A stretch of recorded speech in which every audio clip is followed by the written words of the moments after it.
News with Gina. The News with Gina Grad. We are going to be in Lexington, Kentucky, I should tell you guys. Comedy Off-Broadway. That'll be the 20th of September. Doing a live podcast. So if you're in that area, come on out and watch how the fudge is packed. Go ahead. Well, we were just talking about teens and guns, and boy, this is our lead story today. Unfortunately, a 14-year-old boy in rural Alabama has reportedly admitted to killing his entire family. The unnamed teen reportedly shot his parents and 3 siblings at their home on Monday night. He then called 911, said he heard gunshots upstairs, but upon being questioned, he broke down and confessed that he was the shooter. The boy's currently in juvenile detention, could face charges as an adult. That's really all we know right now. And if you're wondering, authorities have said the gun was a 9mm handgun. It was used in the home illegally, but they have not elaborated on that. It was in the home. It was in the home, right? Yeah, sad, weird time. It's I don't know what we're going to think of this period, but I can tell you that I feel the combination of guns, the combination of high self-esteem. Which is not a good thing.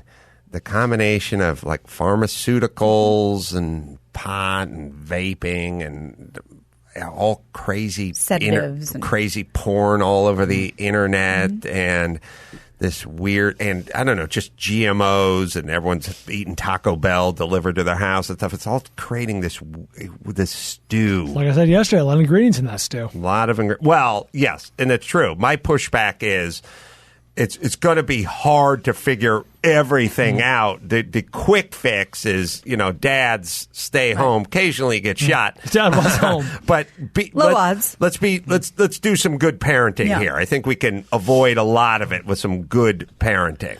Well, Walmart begs to differ a little bit. Following 2 shooting events in its stores in recent weeks, Walmart is dramatically scaling back its weapon sales.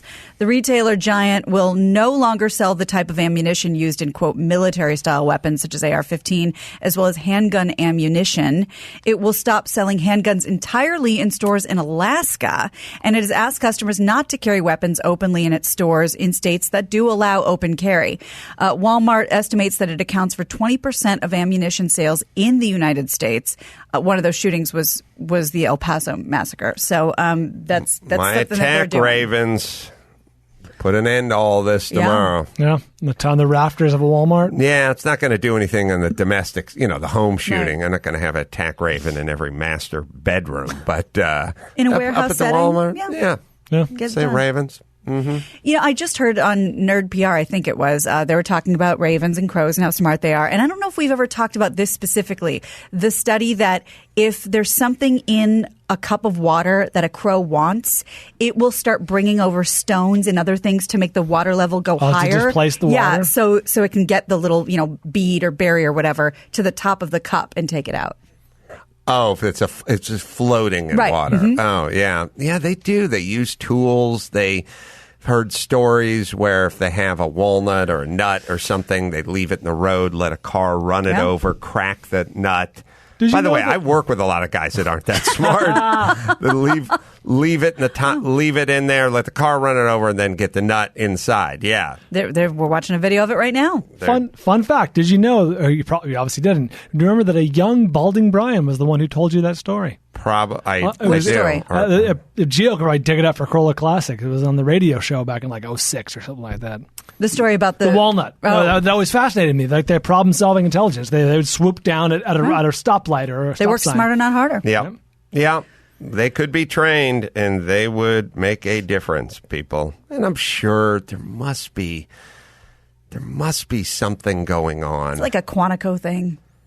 I'm sure of it. We were talking off stage.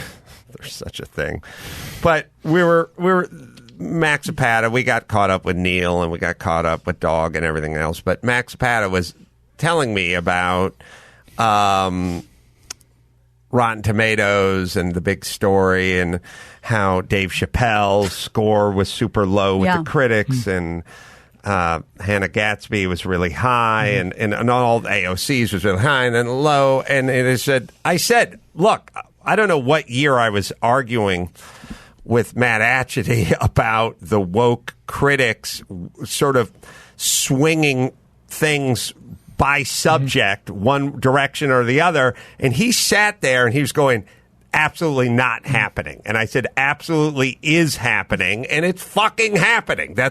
I don't know what year I was arguing with him about it. It was been 5 years. Chappelle's stand-up special, which most people I know, I spoke to someone yesterday, who are Chappelle fans, are regarding it as his best work, right. and great. it maybe ever or a long time, and that's why the people have it at 99%, but the critics have it at 33% because of this subject matter, which you're not supposed to do. I haven't seen it yet. I thought he was woke. He's making jokes. He checks every box to piss people off. He checks, I mean, he's black, which is helpful, but he's talking about Michael Jackson and, pushing back a little bit on, on victim culture. Right. Hannah Gatsby has 100% with the critics and 60 with the people, which is not to say hers wasn't, or 54 with the people, which is not to say it wasn't good. I'm not saying it's 100%. As I was saying, it's a percentage. It doesn't mean hers isn't a good one. It means hers could be 81, but it's 100, and his is 33, and AOC's doc is 100% and 34 with the people. So obviously the critics are woke, and this is factoring in, and it is screwing up the yardstick that we're trying to measure with.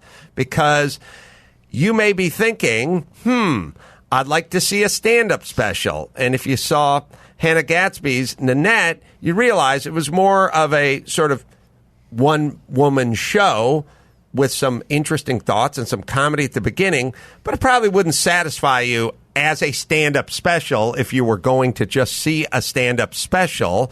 It's a more serious of nature and tone. Dave Chappelle would quench that thirst, but then you'd go to Rotten Tomatoes and you go, oh, 33. Not one of his better ones. And she's got 100%. Okay. These are just things I predicted some years ago. Now, everyone always argues initially. I get it. When was I arguing with Atchity about it? This was 2015. Okay. Hasn't been that long, but I saw it coming. Is anyone arguing anymore that this is clearly going on? Is there a situation where it's just the people just didn't like AOC's thing and every single critic gave it 100%? Yeah. Or what are we talking about here? Clearly it's going on. And you now must factor it into every decision you make when you're looking at a movie. Right. That's the way it works. And that's the things that I hate, because Dave Chappelle is not known for being, alt-right or extra aggressively abusive. I mean, he just put on Gem City Shine for the people of Ohio. He's regarded well, I think, in the artistic community. And he made a couple of off-color jokes. And at one point he had a 0. Like, what are we doing? Yeah, 2 days ago he had a 0. Yesterday it was 17. Okay. So it's going up. So it'll be 100% by the weekend. It's trending right, upward. But it's, look, it is arguably the best stand-up special of the last decade out there for the people who see it, and it's way under 50% on Rotten Tomatoes. So are those people who are reviewing his stand-up special accurately and sort of openly reviewing it, or are they working in some of their own personal politics? You know, it's interesting, too. We talked about like fixing a problem by not addressing the problem by you know what I mean? Like moving the goalposts. Painting over the goalposts. I remember a story, I don't know if it's happened yet or if it's happening or if it's going to happen, but Rotten Tomatoes was going to include a lot more critics in their pool. And I wonder, I don't want to sound too douchey, but like, are these serious critics? Are they real critics? Like, I feel like the people who are reviewing movies, you know what I mean? Like, people who are reviewing films in theaters maybe are not the same people who are, like, I wonder how many of these are bloggers. Or I wonder how many of these are, self-appointed critics where, not to draw too distinctive a line, you know what I'm saying? Like, I do. There's reviews you can take seriously and reviews you can be like, all right, well, they're giving their opinion. I agree, but when I was having this argument with Atchity 4 years ago, they had not opened it up. yet, I don't think. Oh, yeah, no. This is recent. Right. And so I already saw it was going this way minus the added whatever. Yeah. So you can go. But I wonder if this is maybe going faster, but it still existed before. You have me and Atchity arguing about it? Yeah. All right. I, by the way, realized Road Hard thinks sitting at 50% on Rotten Tomatoes. I think it's over for me and the critics because I just realized it's half full. Half the critics like it. The guy, well, here's the point. Half the critics like it. I'm the guy who said women weren't funny. Mm-hmm. So what kind of review are we going to get out of the Village Voice? That's one review. You've only got 18 reviews so far. All right. I've noticed a sizable difference from the last time I did a movie when I wasn't on O'Reilly to now. There's a big difference. I don't think it has anything to do with that. Anything. I think it has less than you think. No, I think it's somewhat disingenuous to say. I'm just saying it's on now. It's trending that this is the new world order we're living in. It has something to do with it. It's not that I try to have to everyone has to keep make these declarations like I'm not supporting Nazis. I'm saying it's crazy that you have to make your declarations. The people like The Hammer better than Road Hard, but they don't like it 50% more. They like it 15% more. That's what I'm saying. It's not. I'm not saying it's all or nothing. I'm saying it's an incremental percentage thing. They like it. The people have Road Hard at 76%, and they have The Hammer at 90%. They like it better. That's not my argument. My argument is the 50% versus the critics. That's what I'm saying. It's a percentage thing. And by the way, the percentage is growing because if Dave Chappelle dropped this 4 years ago, he'd be at 61% now. Now he's at 33. And it shall keep going that direction. That's who's reviewing these movies. And we decided in the past, Matt was editor-in-chief of Rotten Tomatoes at the time. People should know. At the time, there was a time when you reviewed a movie and your personal politics did not get involved. Those days are gone. Everyone has now, I think, agreed that your politics or your personal politics or whatever it is, right or left, wherever you are, shall be grafted onto everything you do. So how would it be possible for a large group of people to review a body of work, since we all know the personal politics are now being grafted onto anything? Of course it's going to affect the score. That's all. That's how it works. How dare you? Now, what I'm saying is the upshot of it is I tend not to listen to the reviewers of Rotten Tomatoes anymore. Look, 5-8 years ago, I just went right. What do the people think? What do the critics think? I go right to the critics, and that's how I'm going to make my decision. Now, I start going, what's the topic of the movie? Who starred in the movie? What's the angle? Who did it? Who directed? Who did that? Oh, Tim Allen was in it? Clint Eastwood directed? Oh, boy. All right, now I got to go check the people over here because you're making me factor in these other factors. Sorry, go ahead. Yeah. Well, the Dallas Cowboys like to do everything big, and apparently that includes a contract for their new star running back, Ezekiel Elliott. So he's already under contract for the next 2 years. He'd been holding out for a contract extension and finally got what he wanted. Gotta just a few feed days him, before. man. That's right. Can you find Zeke? There's like the best and the worst clip that they use.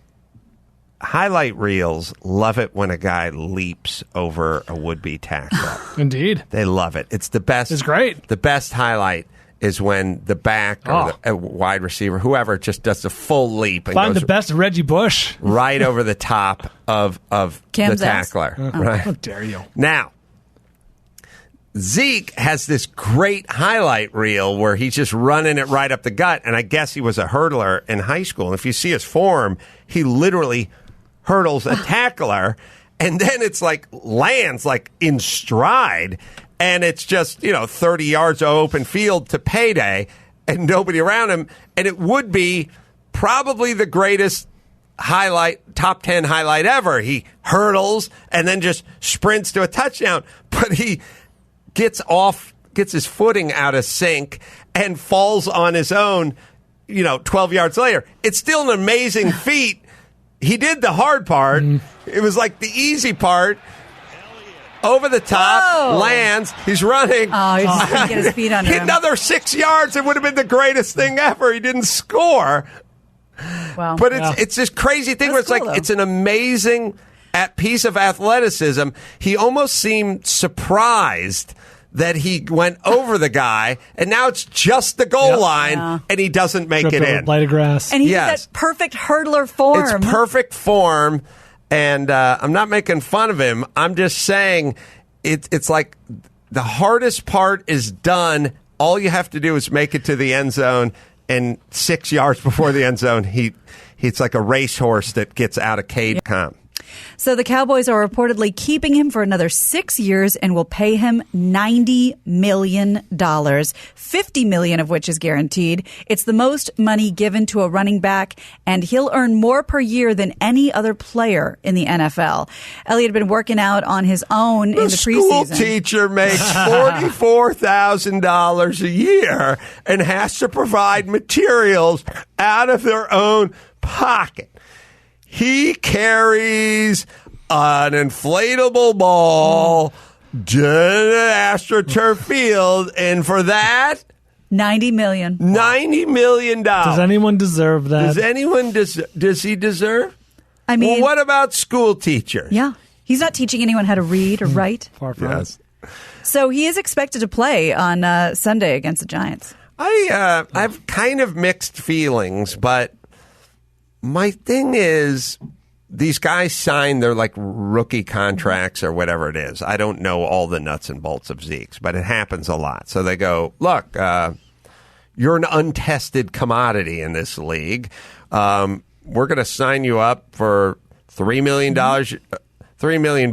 You'll get $800,000 your first year, you'll get $950 your second year, and you get 1.2, you're 1.150 or whatever your next year. Sounds great. You agree to those terms? Please, more money than I've ever seen in my life. All right, sign on this contract, and now it's official. And then you have a record-setting season one, and then you go, hey, I've been thinking. I need $20 million the next year instead of $950. And I go, well, we do have this piece of paper. Yeah. And do also understand that at the time, you could have sucked. Right. And then I could have been overpaying for you. You wouldn't have paid it back if you had bombed out of the league. Yeah, but look how good I did. So, and I go, right, but we have a contract. You need to honor it. And you go, I'm going to Acapulco. Talk to my lawyer. Yeah, and I'm like, I'm kind of like, I think you need to sort of agree to whatever you agree to, and then you run out the string, and then that's the test. That's kind of that. And then when we get to the end of the 3 years, now we may start with a fresh sheet of paper. But this is fairly routine. Yeah, it makes sense when you put it that way. The risk, of course, for the team is if that guy is pissed off after year two of that contract, he decides if you don't re-sign me or don't extend me, I'm taking off after year three. Or just sleepwalk. I'm testing the market. What was Zeke's first? I guess he was in year 2, 3. I think he's going into his third year. So he had like a 3-year rookie contract, and he just didn't. Be wrong about that. You can see what it was, Max. But anyway, go ahead. So he's getting more money than God. Mm-hmm. Wow. And how? Guaranteed $50 million. Mm-hmm. Yep. He's very good. Well, speaking of people that I'm sure get paid quite nicely, Ariana Grande doesn't use autotune, according to Ariana Grande. The singer clapped back at an Instagram follower who accused her of using autotune to boost her vocals in a concert over the weekend. And she wrote back, and I'll show it to you in a second, with all due respect, I could do this in your living room for you, fam. I could do it on Broadway and did. I could do it in the shower, in the car. It's my gift. It's why I'm here. Ariana has had a few rough days. She canceled a show due to depression and anxiety. I think I challenge the shower part. Not that she doesn't have the pipes, but that she'd be so distracted by me beating off that she couldn't hit those high notes. Yeah. You know what I mean? That's possible. Adam, I can tell you're enjoying this, but I need a little more space here. So this is the video that they were referring to, and you tell me.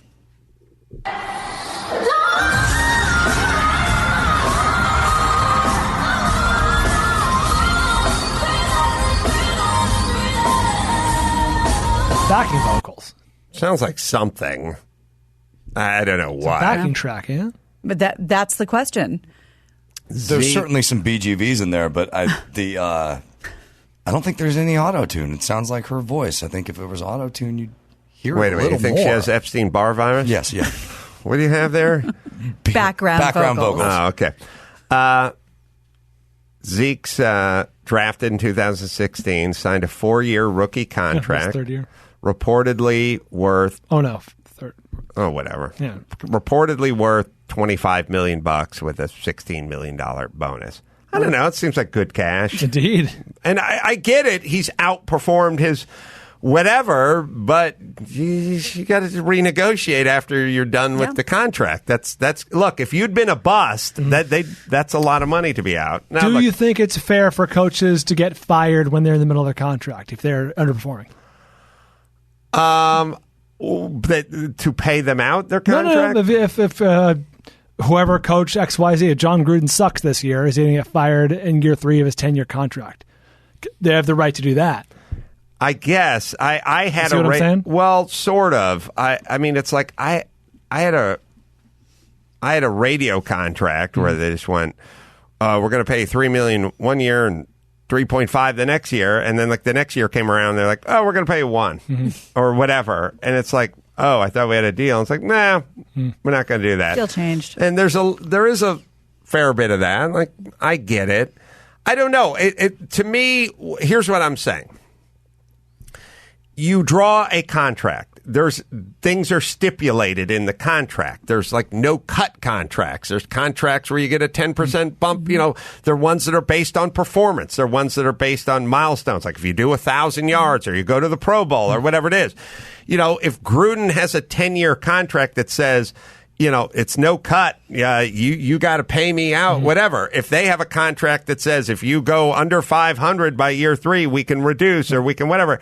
What I'm saying is stipulate it in the contract, put in performance, positive and negative stuff in there, work it out, sign on the dotted line, everyone lawyer up and sign it, and then whether it's a prenup or Gruden or Zeke, that's your contract. Right. Yeah, that's the decree. That's the reason we are papering this deal. I mean, the whole concept of a contract is so when somebody does a handshake deal and they go, well, you know, we don't want to pay you much. And you go, but we talked about, we changed our mind. You go, well, if you have a handshake deal, there's nothing to refer to.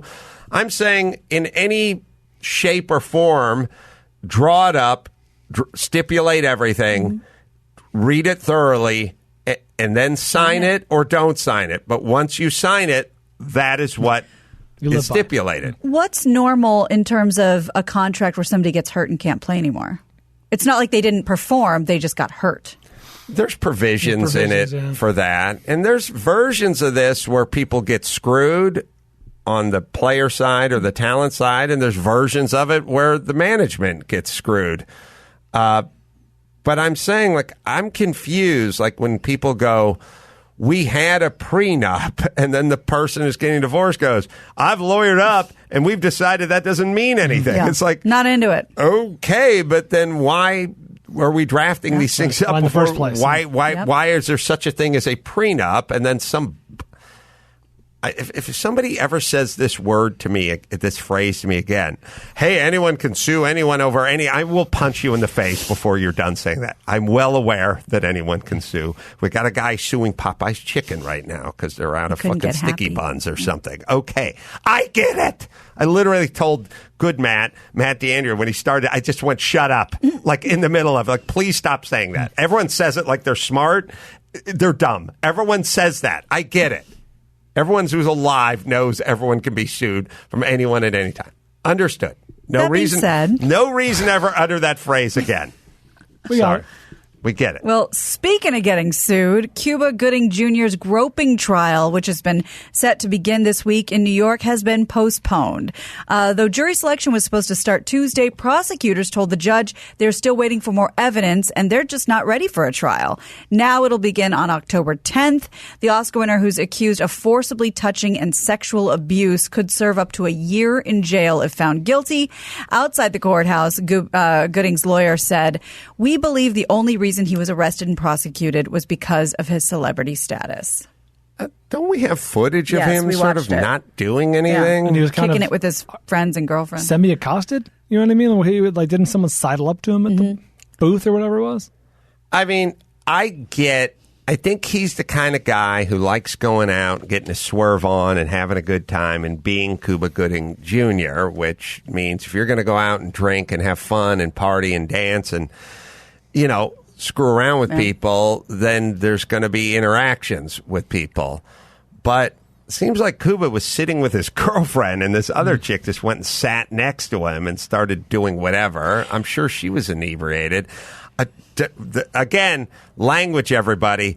Rising to the level of sexual assault while sitting in a fucking sports bar with the chick next to you is that what you would ever think of sexual assault growing up? No, of course not. And remember I was talking about sort of the control of the language? It's not a good thing for our society when we take something like as serious as sexual assault and turn it into what Al Franken did on a C-130 over a chick's flak jacket. We're not evolving. This notion of we're going to evolve. We're going to make everything sexual assault. That's not a good thing. We're not evolving because I'll tell you why. We don't want Cuba Gooding Jr. sitting in jail for sexual assault, and we don't want Al Franken sitting at home whittling because of his alleged sexual assault. We need to define these things, and if it doesn't meet the criteria for that, then it's not that. We can't just keep changing what it is. I didn't even know this is going to court. Like there's taxpayer money, there's judges instead. With this, here's waiting for more evidence. Does everyone need their day in court? Like he's sitting there. She sits. First things first. She sits next to him. She initiates. This notion of that's neither here nor there. Once he does whatever he does, I don't know. I factor it in. Well, and it's not walking, if you're bagel bouncer and you fucking keep yelling at a guy, throw the punch, and the guy punches you, I factor it in when we're deciding whether we should charge that guy with assault. Right. I do. Well, and it's not like and I don't know if this is exactly how it happened, but it's not like she approached him and then he completely overpowered her like in a Weinstein situation. Right. We watched what just happened. They were sitting next to each other at a bar. Should you call that a nothing burger that takes place thousands of times a day throughout the world? Seems like it. Okay. Well, maybe we could let him move on with his life. He has the right to a speedy trial. He just say, try me now or drop the charges. You know what I mean? Like, whatever evidence you have, bring it. If it's all on the videotape, I'm not really seeing anything. I think maybe they're talking about other things. And wasn't there part... I could be messing this up a little bit, but before the footage, I think they were interacting as well, but I don't think that's the problem part. You know what I mean? I'm telling everyone, we remember the seesaw with the douche and the walnuts on it? Sure. This is all part of it. Look no further than Rotten Tomatoes or Cuba Gooding. We need the balance, people. Not everything's an assault. Just because someone made a joke you didn't like doesn't mean he wasn't funny. Stop getting into the feelings, everybody. We're fucking ourselves up. All right. Interesting. The interesting concept is I'm a bad dude for pointing this out constantly, which I don't there's more, sorry. I don't get that part of life. That's why I do it all the time, because I don't feel edge. All right, let's do one more, Gina Crad. All right. Well, how about this one? ESPN, the magazine, has revealed the photos in its 2019 body issue. Yes, sir. The 11th annual issue features naked photos of more than 20 athletes from a wide array of sports, including pro golfer Brooks Koepka, UFC champion Amanda Nunes, NHL player Evander Kane, NBA star Chris Paul, baseball all-star Christian Yelich, U.S. Paralympic athlete Scout Bassett, Michael Thomas from the NFL, and the Philadelphia Eagles offensive line, and others, and everyone is just out there in their glory. We're having kind of a weird relationship with nudity and sexuality and whatever.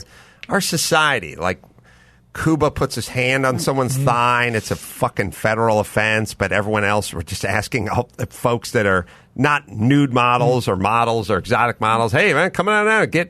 Celebrate. Are you pregnant? Oh, good. Yeah, why do you Get ask? naked. Let's photograph you and put you on the thing. Hey, Cuba, don't touch her thigh. That's way out of line. She's huddled up to me. Yeah, but everyone who plays a sport, you guys get naked, and then we'll tuck your junk between your legs and Celebrate your form. Hey, I was radio. I'm still Cuba. It's weird. Oh, sorry. Radio. It is weird that we're going one direction like pretty hard, but we're also getting a little prudish about the thigh grabbing as well. Mm-hmm. Indeed. Yeah. Can't have both ways. Yeah. I don't know. Call me old fashioned. I miss the Sports Illustrated with this one. Let's find the chicks that look the best in bikinis. Just Put them in it. Cancun. Do they still do this issue? They do, but must, now right? it's like, well, she's a triple amputee and she's got a thyroid condition, but she's a hero. And then after the fire at the smelting plant, but here she is. We set her on a rock, and now we're taking a picture, and it's like, okay, I get it. She's a hero. But look. There are many heroes. My penis. There are many heroes out there. I don't need to see them in their underpants. I mean, look, Winston Churchill did a lot of good in this world. I don't need the Sully edition. I don't. That's right. He's a fine captain. He's a hero. Okay. Save it, Sully. She's a fine woman who survived the Chernobyl, but I don't need to see pictures of her naked. Like, why are we mixing and matching these two? These are two categories. Very different categories. Yes, very different. So now that the swimsuit edition has the plumper edition, the body beautiful, the burn victim fold out, right, and all that stuff. The burn victim fire blanket. And again, we're like drifting away from the who looks best in a two-piece. Indeed. And then every once in a while, you have Tyra Banks, who does look killer in a bikini, explaining what a hero she is because she had the guts to get into a bikini. Yeah. Although she looks killer in a bikini. What did she change her name to? She's a hero because she's 40. Yeah. Look, when you look hot in a bikini and you're 40, you're still not a hero. You look good in a bikini. You're a lucky lady. Yes, she changed her name. We call that Gina Grading. Thank you. Mm-hmm. What do they call her? Like Banks X or something? Right. All right. Mm-hmm. But she's a hero because of what? How'd that part go? She looks super hot in a bikini. I don't know what the deal is, but can we just get the best looking people in their bikini? I'll tell you who doesn't. Brian will like this. Let's hear it. You know who doesn't? Like Colonel Sanders doesn't really fuck with the recipe. You know what I mean? Like he dances with. He has the who 11 herbs and spices. Yeah, ride or die. Professional wrestling doesn't stray too far from what got them there. Big dudes, roided out, bashing the shit out of each other. Yeah. There's not some gay waif model coming out there in spandex. They're on the same road, the entire time. They may drift to one side or the other. There's the Attitude Era. Now there's the Divas of the women's division, but it's all still more or less the same. Big hair, big colorful costumes, big biceps, the back row, big everything, yep. Big interviews. Right? Yeah. They Let me tell you something, Bean Gene. I knew you were going to say that. They've got to model that again, like the Colonel does. Like it works. Mm-hmm. People like it. They print money. I don't know. Always a new crop of 12-year-olds. I don't know. Interested. I don't know if SI thinks they're moving more units when they put the plumpers in there, but I'm guessing it's not helping sales. That's all. Mm-hmm. All right. Did we bring it home? We'll do it right now. I'm Gina Grad, and that's the news. No. Gina Grad. That was the news.